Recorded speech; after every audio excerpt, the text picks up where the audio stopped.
রাজহাঁসের ডিম ফুটে বাচ্চা বের হয়েছে। মাশাআল্লাহ, আলহামদুলিল্লাহ। তবে 3টে রাজহাঁসকে ডিম দিয়েছিলাম 15টি, তার মধ্যে বাচ্চা হয়েছে 11টি। 4টি নষ্ট হয়ে গেছে।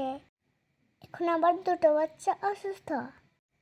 রাজহাঁসগুলো তাদের বাচ্চাকে অনেক যত্নে আগলে রাখে। আমি কাছে এসেছি বলে তাও আমাকে ঠুকুর দিচ্ছে। আশেপাশে কেউ থাকলেই তারা ডাকাডাকি করে আর বাচ্চাদের খেয়াল রাখে।